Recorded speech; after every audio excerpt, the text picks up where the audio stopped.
এর মানে এই না যে প্রকাশ্যে দান করা যায় না, প্রকাশ্যেও দান করা যায়।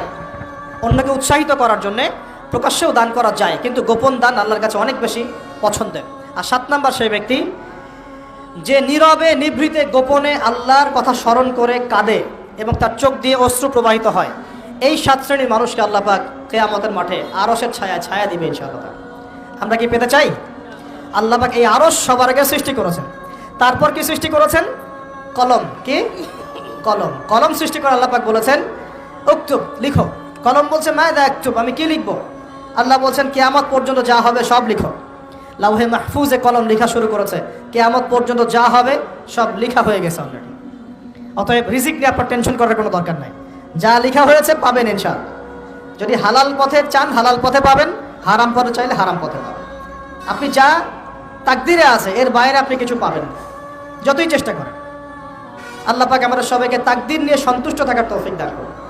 এই তো প্রথম বিশ্বযুদ্ধে কত মানুষ মারা গেছে? 3 থেকে 4 কোটি। 3 থেকে 4 কোটি।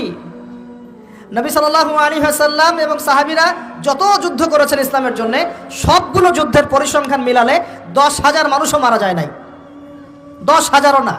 আর তোমাদের শুধু প্রথম বিশ্বযুদ্ধেই 3 থেকে 4 কোটি মানুষ মারা গেছে। সেকেন্ড ওয়ার্ল্ড ওয়ারে মারা গেছে 7 থেকে 8 কোটি মানুষ। ভিয়েতনাম যুদ্ধে এরকম প্রায় 4 থেকে 5 লক্ষ, আরও বেশি হতে পারে। চায়নায়, রাশিয়ায়, আপনার ইতালিতে যে বড় বড় রেভলিউশনগুলো হয়েছে, দেখবেন লক্ষ লক্ষ মানুষ মারা গেছে, লক্ষ লক্ষ। এই যে শুরু হচ্ছে ইউক্রেন রাশিয়া, এই যুদ্ধ এত তাড়াতাড়ি থামবে না, এই যুদ্ধ এত দ্রুত বন্ধ হবে না, এটা কন্টিনিউয়াসলি চলতে থাকবে। ওদের প্ল্যান ছিল সিরিয়াকে নিয়ে, সিরিয়াকে কেন্দ্র করে তার একটা মালহামা চেয়েছিল, গ্রেট ওয়ার, বিশ্বযুদ্ধ। ওটা হয়নি, আলহামদুলিল্লাহ হয় না, আলহামদুলিল্লাহ হয়নি।